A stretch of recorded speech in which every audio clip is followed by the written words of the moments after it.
Welcome. I wanted to introduce you to a great high producing real estate agent, team leader, and coach out at the coast in Wilmington, Debbie Levivier. And she is joining us today as it's summertime, it's warm. I'm guilty myself. I go to the beach and I start daydreaming about a second house, an investment property. I want to be there. No, I'm not the only one. So I want to consult an expert on this and bring in Debbie, as there's so many things that are different than our landscape, our residential suburban area where we're looking for homes. And Debbie, I want to see if you could share with us some things, some thinking points of what do we look out for, what's different. So I'm not just daydreaming completely, I'm being smart about this kind of investment. So thank you, Debbie. Welcome, and would love for you to bring your knowledge. Yeah, great. Thanks, Liz. It's so great to see you. And yes, as you can see from my tan, I live at the beach. I love it. We have sand dollars, lots of fun. Everyone's happy here all the time. But there are several things to consider when you're looking at that beach property. The biggest ask we get are things like second home versus vacation rental.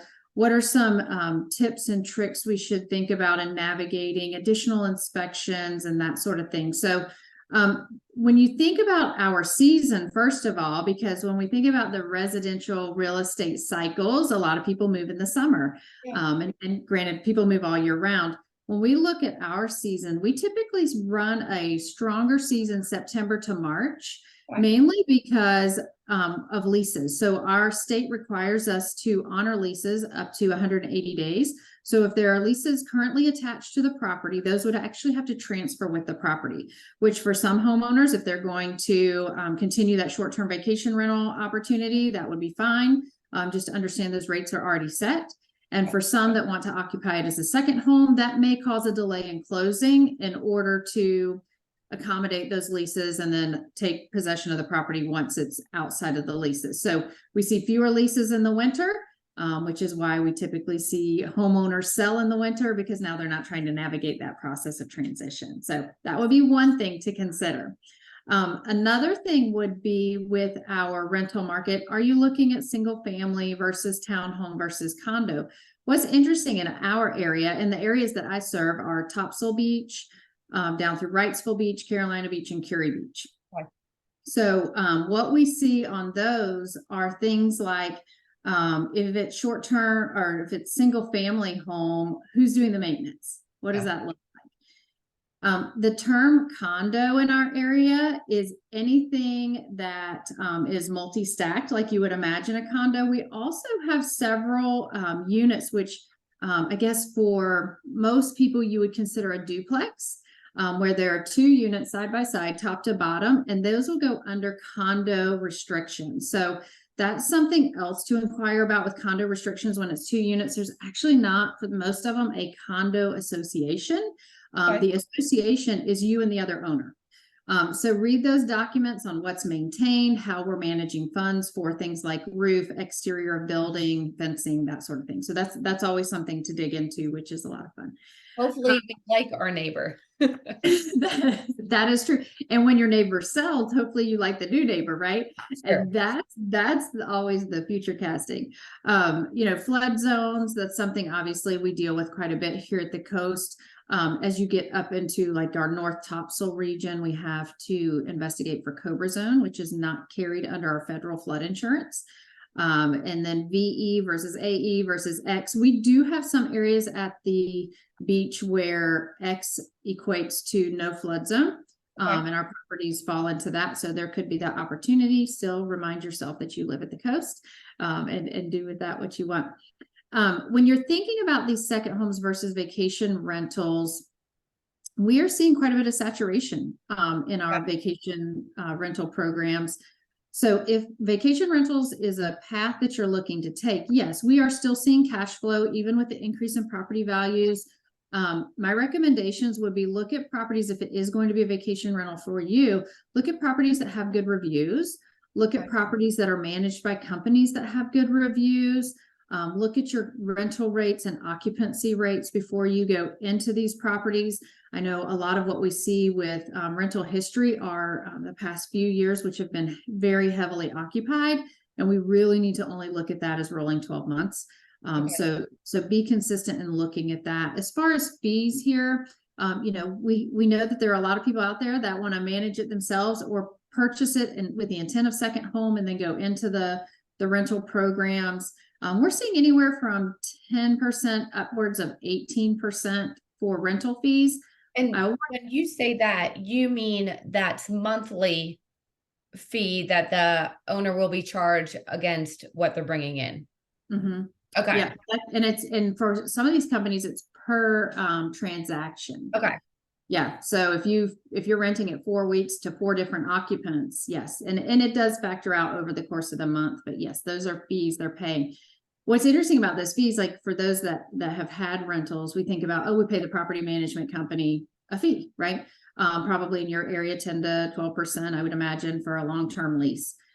In our area, what you need to consider is that even though it's 10%, that doesn't mean it includes everything. So read the fine print.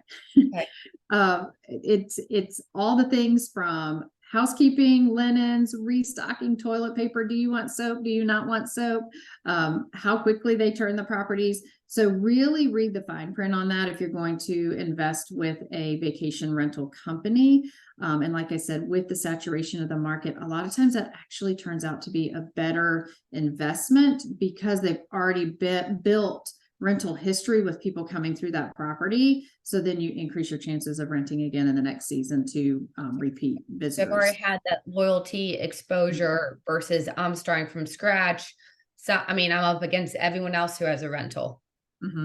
Well, and here's what's interesting too, is when you take that property and then you go market it as something else, all those reviews from the previous owner go away, right? Unless we are able to maintain that that Google posting or posting through the for the property, because a lot of these that are managed, the reviews come in to the property management company about that property, not to the owner.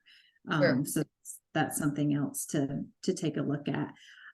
You know, things like flood insurance, additional inspections, you know, obviously we have to look at our different insurances. HVAC, the heating and air, we typically see separate inspections on our heating and air outside of the home inspection, mainly because the lifespan of those systems is much shorter at the beach due to the saltwater potential flooding that it has occurred, just wear and tear. So we typically will get about 8 to 10 years out of a HVAC versus what you would see at a normal home.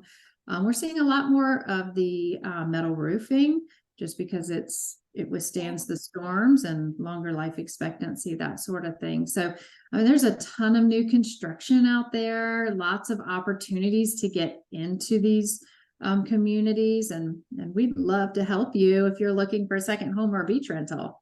Well, this is great. I mean, it's turns my wheels. Wanted to ask you real quick. You mentioned, and I know people debating between townhouse, condos, single family. Obviously, at the end of the day, ROI, this is if you're using it as a rental, not your personal property. It's important. Everyone wants a minimum break even, make some money. It's an investment. I know it's spreads the average, but would you say kind of condo HOA fees, what to not be alarmed by? You know, what we're used to for a townhouse, a condo here is several hundred a month. Obviously, when you're at the beach, it's a lot more.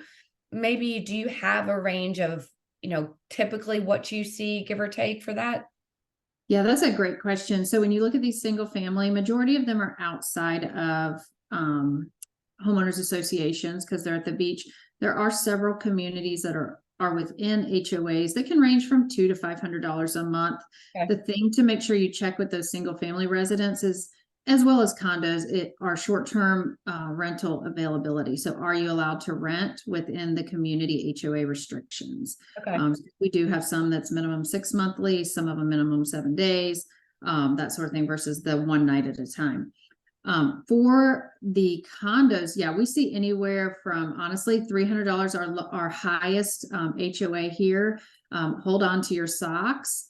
$12,000. Oh my goodness. Yes, it is just over $1,000 a month. It's at the end of Curie Beach, where we hope for beach renourishment every year. And so, yeah, those HOA fees do go up based on the proximity to the beach, and what services are provided. Sure. Again, when you start looking at these, I call them duplexes, but they are condos or townhomes side by side. Those can range from 0 HOA fees to whatever you and the other owner agree to putting into an account each year as a payment for future maintenance. So those can tend to be a little bit less, except for now you're maintaining yards and all the exterior of the building, fencing, that sort of thing. Awesome. Well, this gives us a lot to think about. Certainly appreciate it. And if anyone is looking for more information, obviously we've got a great agent and resource and advocate at the beach for you. So contact us. We'd love to connect you. Moving forward, knowledge is power. So make sure you feel comfortable